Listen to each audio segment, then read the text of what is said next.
नमस्कार, स्वागत है आप सभी का प्रणाम देवभूमि में और मैं हूं आपके साथ कृतिका। बुलेटिन की शुरुआत करेंगे सबसे बड़ी खबर के साथ हरिद्वार से, जहां महंत नरेंद्र गिरी की मौत के मामले में अब एक्शन में सीबीआई नजर आ रही है। बड़ी जानकारी आपको दे रहे हैं। आनंद गिरी को रिमांड पर लेकर सीबीआई आश्रम पहुंची। आश्रम में आनंद गिरी से पूछताछ की गई। इस दौरान कई घंटों तक पूछताछ आनंद गिरी से सीबीआई ने की है और साथ ही आपको बता दें कि 3 दिन तक सीबीआई अब हरिद्वार में ही सबूत जुटाने की कोशिश करेगी। साथ ही आपको बता दें कि सीबीआई ने आश्रम के जो कंप्यूटर्स हैं उनसे भी डाटा और लैपटॉप बरामद किया है। तो बड़ी जानकारी आपको दे रहे हैं। महंत नरेंद्र गिरी की मौत के मामले को लेकर के अब सीबीआई आनंद गिरी से लगातार पूछताछ कर रही है। हरिद्वार उनके आश्रम उन्हें लेकर के गई और वहां पर कई घंटों तक उनसे पूछताछ हुई और साथ ही आश्रम में जो कंप्यूटर्स हैं, जो लैपटॉप है, उनका भी डाटा सीबीआई ने अपने कब्जे में ले लिया है। और खबर है कि अभी हरिद्वार में ही पूरी पूछताछ की जाएगी और साथ ही कई सबूत जुटाने की कोशिश इस वक्त सीबीआई इस पूरे मामले को लेकर कर रही है। तो बड़ी जानकारी आपको दे रहे हैं। रिमांड पर लेने के बाद में अब आनंद गिरी से सीबीआई लगातार पूछताछ कर रही है और आनंद गिरी को लेकर सीबीआई हरिद्वार में उनके आश्रम पर पहुंची, जहां उनसे पूछताछ की गई। कई घंटों तक उनसे पूछताछ हुई है इस पूरे मामले को लेकर के।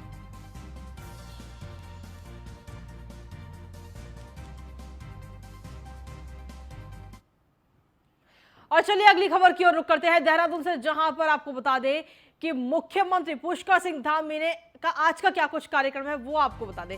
सुबह 9 बजे से लेकर 12 बजे तक कार्यालय में शासकीय काम वो निपटाएंगे। उसके बाद पीएचडी चैंबर्स ऑफ कॉमर्स की ओर से आयोजित कार्यक्रम में वर्चुअली तौर पर जुड़ेंगे और उसके बाद सीएम आवास पर ही शासकीय काम निपटाएंगे। शाम 6 बजे सीएम एक निजी होटल में कार्यक्रम में शिरकत करेंगे। तो ये पूरा जो उनका कार्यक्रम है वो आपको बता दें, आज कहीं ना कहीं पूरा जो काम है उनका वो शासकीय काम निपटाते हुए आज नजर आएंगे। देहरादून से बड़ी जानकारी आपको दे रहे हैं। सीएम पुष्कर सिंह धामी के आज के क्या कुछ कार्यक्रम है वो आपको बता रहे हैं। सुबह 9 बजे से लेकर 12 बजे तक कार्यालय में जो शासकीय काम है उनके द्वारा उनको निपटाएंगे और साथ ही पीएचडी चैंबर्स ऑफ कॉमर्स की ओर से जो कार्यक्रम आयोजित किया गया उसमें वर्चुअली तौर पर जुड़ेंगे, यानी कि वीडियो कॉन्फ्रेंसिंग के जरिए उस कार्यक्रम से जुड़ेंगे। उसके बाद में आवास पर अपने जो शासकीय काम है उन्हें निपटाते हुए नजर आएंगे मुख्यमंत्री पुष्कर सिंह धामी। तो आज का जो पूरा उनका कार्यक्रम है वो हमने आपको बताया कि किस तरीके से आज शासकीय काम में निपटे रहेंगे। और इसी पर अधिक जानकारी देने के लिए विशेष संवाददाता सुदीप जैन इस वक्त हमारे साथ जुड़ गए हैं। सुदीप, क्या कुछ जानकारी और अपडेट्स सीएम पुष्कर सिंह धामी के कार्यक्रम को लेकर? देखिए, आज मुख्यमंत्री का बेहद व्यस्त शेड्यूल है। वो सचिवालय और मुख्यमंत्री कार्यालय में जो कैंप कार्यालय है वहाँ आयोजित कार्यक्रमों के अलावा सार्वजनिक कार्यक्रमों की व्यस्तता के बीच उनके महत्वपूर्ण जो शेड्यूल है उसमें जो 1:30 बजे से बैठते हैं उसके पहले ही 12 बजे से उनकी पीएचडी चैम्बर ऑफ कॉमर्स के साथ बैठक है और उनके कार्यक्रम में भी वो प्रतिभाग करेंगे जो कि मुख्यमंत्री कैंप कार्यालय में होगा। इस कार्यक्रम के अलावा मुख्यमंत्री आज कई शासकीय फाइलें और कई विधानसभा स्तर के महत्वपूर्ण विकास कार्य योजनाओं की फाइलों का निस्तारण करेंगे। शाम को एक कार्यक्रम में शिरकत करने के अलावा जो विधायक मंत्रियों की पूर्व में आई मांग और प्रस्ताव है उसकी भी समीक्षा करेंगे और विधानसभा चुनाव से ठीक पहले मुख्यमंत्री आज विकास कार्यों की भी समीक्षा करेंगे, जो कि मुख्यमंत्री सचिवालय स्थित दफ्तर में 3 अलग अलग विभागों के साथ एक बैठक प्रस्तावित है। जी, जिस तरीके से कार्यक्रम बताया आपने उसमें कहीं ना कहीं साफ तौर पर यह देखा जा सकता है कि आज लगभग सारा टाइम उनका शासकीय काम निपटाने में जाएगा। जी देखिए, क्योंकि मुख्यमंत्री का बेहद व्यस्त शेड्यूल है और जो सरकारी कामकाज है उसका थोड़ा दबाव भी है, क्योंकि सरकार बहुत तेजी से विकास कार्यों में लगी है, चुनाव भी करीब है और परफॉर्मेंस का भी एक दबाव है। लिहाजा मुख्यमंत्री ने प्रयास किया है कि जितना ज्यादा हो सके उन कामों का निस्तारण किया जाए। लिहाजा आज के दिन मुख्यमंत्री का बेहद व्यस्त शेड्यूल। जी चलिए, बहुत बहुत धन्यवाद तमाम जानकारी देने के लिए सुदीप।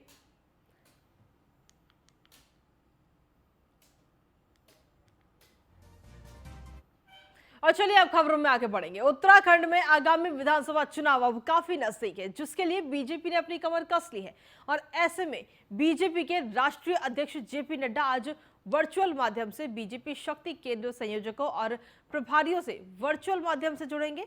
इस दौरान सीएम पुष्कर सिंह धामी और उत्तराखंड प्रभारी दुष्यंत गौतम, प्रदेश अध्यक्ष मदन कौशिक के अलावा बीजेपी के कई वरिष्ठ पदाधिकारी भी मौजूद रहे। वहीं बीजेपी शक्ति केंद्र संयोजकों और प्रभारियों से वर्चुअल माध्यम से जुड़ने को आगामी विधानसभा चुनाव के लिए काफी अहम मान रही है।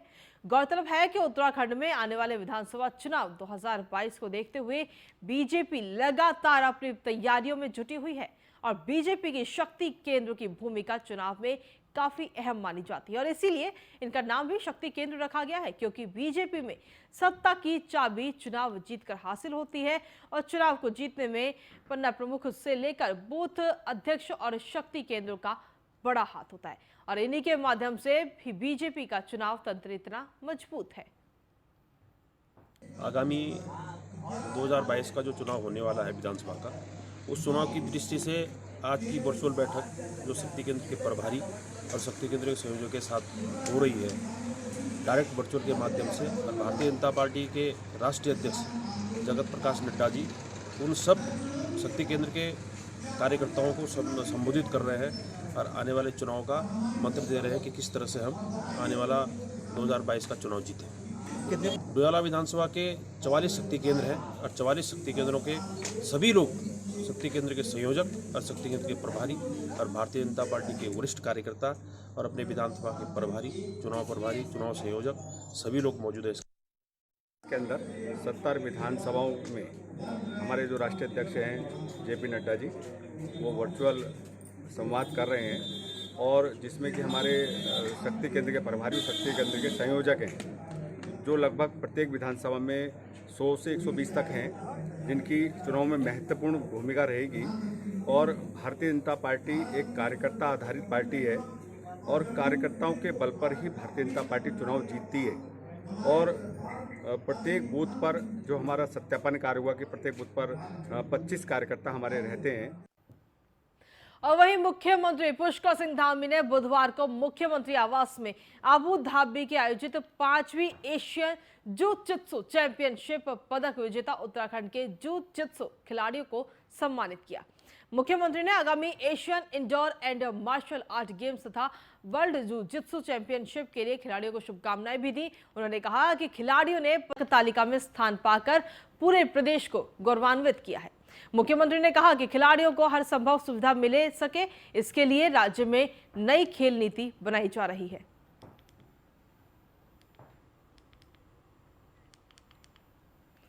प्रधानमंत्री नरेंद्र मोदी अब जल्द ही उत्तराखंड दौरे पर आ सकते हैं और जिसके संकेत मुख्यमंत्री पुष्कर सिंह धामी ने दिए। हालांकि उन्होंने ये भी कहा कि उनका मिनट टू मिनट कार्यक्रम अभी आना बाकी है और साथ ही उन्होंने ये भी कहा कि उनका दौरा केदारनाथ का भी हो सकता है, हालांकि अभी ये साफ नहीं हुआ है। वहीं आपको बता दें कि प्रधानमंत्री नरेंद्र मोदी 7 अक्टूबर को उत्तराखंड आ सकते हैं। मोदी केदारनाथ धाम भी जाएंगे और पुनर्निर्माण कार्यों का जायजा लेंगे। इसके साथ ही प्रधानमंत्री मोदी ऋषिकेश में ऑक्सीजन प्लांट का उद्घाटन करेंगे। जॉली ग्रांट एयरपोर्ट टर्मिनल का भी उद्घाटन करते प्रधानमंत्री नरेंद्र मोदी नजर आएंगे। रूप से उनका पहले से निर्धारित कार्यक्रम है और अभी मिनट टू मिनट कार्यक्रम आना बाकी है, तो उसके बाद ही जब मिनट टू मिनट कार्यक्रम आ पाएगा तभी उसके बारे में ज़्यादा विस्तार से बता सकते। केदारनाथ जा सकते हैं सर? नहीं, अभी तो प्रोग्राम उनके आने की संभावना है, पूरा मिनट टू मिनट कार्यक्रम आना बाकी है। वहीं मुख्यमंत्री पुष्कर सिंह धामी ने मंगलवार को सचिवालय में उद्योग विभाग की समीक्षा की। उन्होंने प्रदेश में उद्योगों को बढ़ावा देने के लिए व्यापक प्रयासों की जरूरत बताते हुए बड़े उद्योगपतियों से संवाद कर प्रदेश में उद्योग लगाने हेतु आकर्षित करने, उद्योगों में स्थानीय लोगों को अधिक से अधिक रोजगार के अवसर उपलब्ध कराने, उद्यमों की सहायता के लिए सिंगल विंडो सिस्टम का सरलीकरण और अधिक प्रभावी बनाए जाने के साथ ही उद्योगों की स्थिति एवं समस्याओं आदि की जानकारी के लिए कॉन्क्रीट ऑडिट की व्यवस्था पर ध्यान देने को कहा है।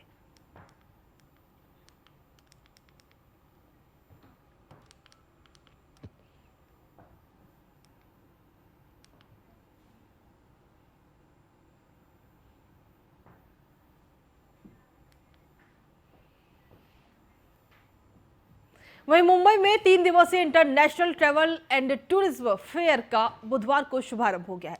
उत्तराखंड के पर्यटन मंत्री सतपाल महाराज और महाराष्ट्र की पर्यटन राज्य मंत्री अदिति तटकरे ने संयुक्त रूप से दीप प्रज्वलित कर इसका शुभारंभ किया है। इंटरनेशनल ट्रेवल टूरिज्म फेयर में 55 स्टॉल लगाए गए, जिसमें 16 राज्यों के लगभग 108 प्रदर्शक भाग ले रहे हैं। इसमें निजी होटल, ट्रैवल, एडवेंचर व्यवसायियों की ओर से स्टॉल लगाए गए हैं।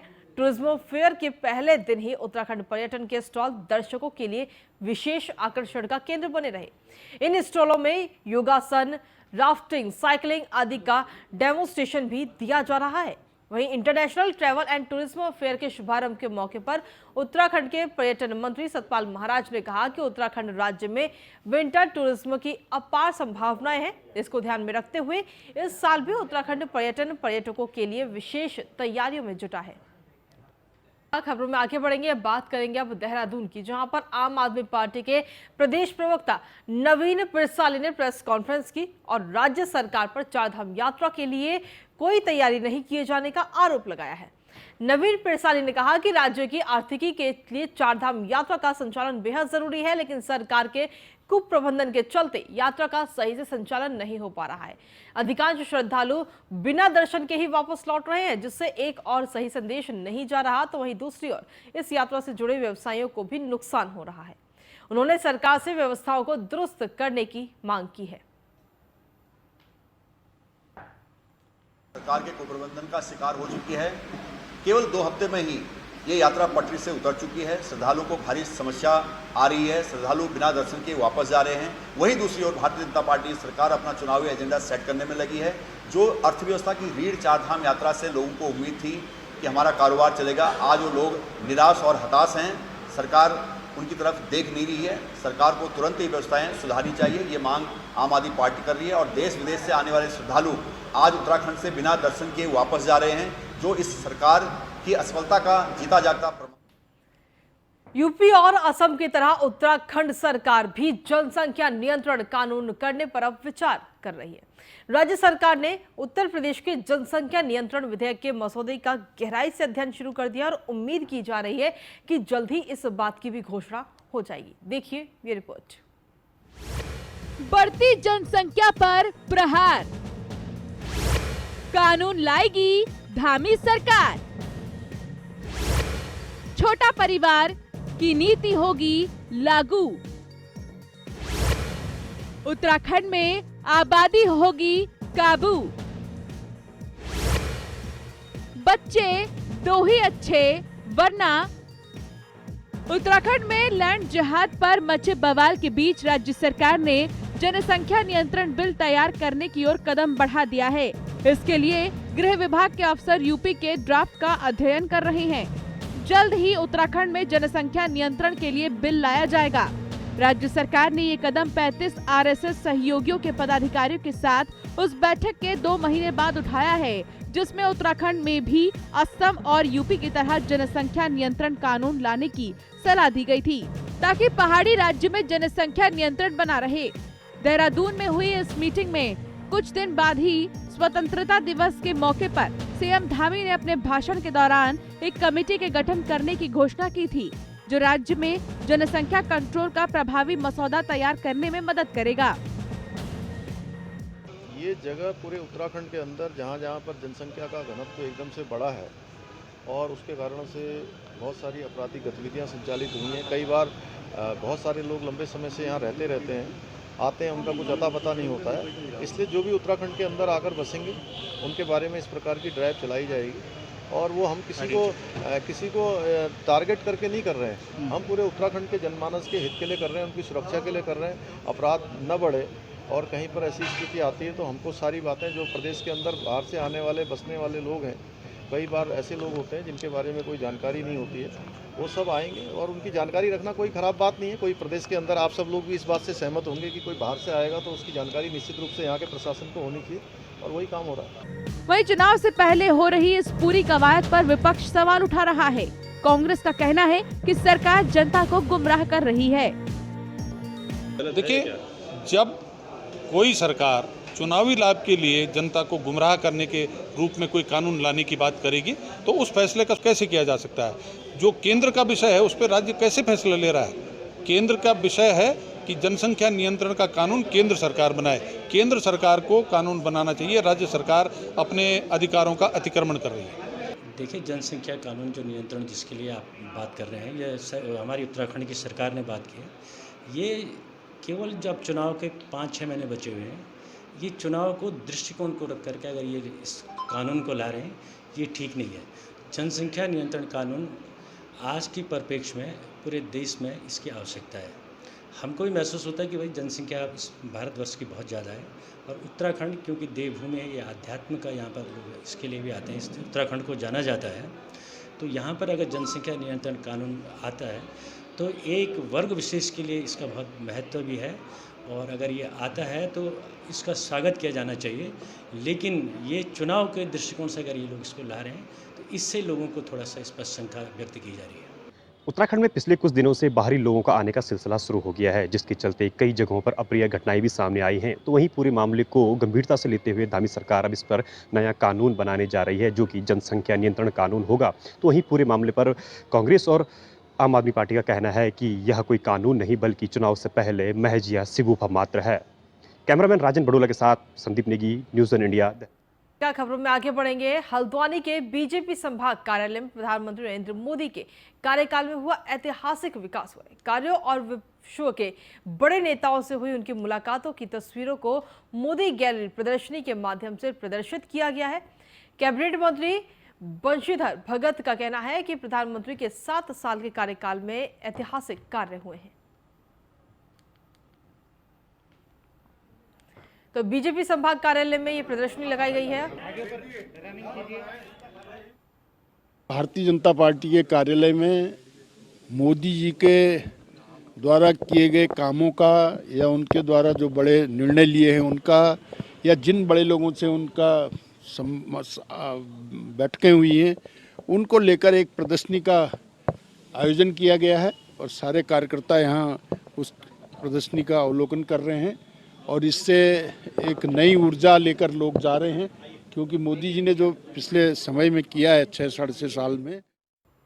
वहीं पौड़ी जिले के पीठसैण में 1 अक्टूबर को केंद्रीय रक्षा मंत्री राजनाथ सिंह, स्वतंत्रता संग्राम सेनानी और पेशावर कांड के नायक वीर चंद्र सिंह गढ़वाली की पुण्यतिथि पर उनके पैतृक गांव पीठसैण आएंगे। इस दौरान वो वीर चंद्र सिंह गढ़वाली की मूर्ति और स्मारक का लोकार्पण भी करेंगे। रक्षा मंत्री इस अवसर पर घसियारी कल्याण योजना की शुरुआत कर स्थानीय महिलाओं को किट भी वितरित करेंगे। साथ ही दीनदयाल उपाध्याय योजना के तहत 5 लाख रुपए तक के ब्याज मुक्त चेक महिलाओं को सौंपेंगे। इस कार्यक्रम की तैयारी के लिए बीजेपी कार्यकर्ताओं के साथ उच्च शिक्षा मंत्री धन सिंह रावत भी जुट गए हैं। गांव-गांव जाकर धन सिंह रावत लोगों को इस भव्य कार्यक्रम में पहुंचने के लिए ग्रामीणों को आमंत्रित कर रहे हैं। 1 अक्टूबर को हमारे वीर चंद्र सिंह गढ़वाली जो पेशावर कांड के महानायक थे, उनकी पुण्यतिथि है, और हमारी सरकार द्वारा एक भव्य स्मारक वहाँ पे बनाया गया है।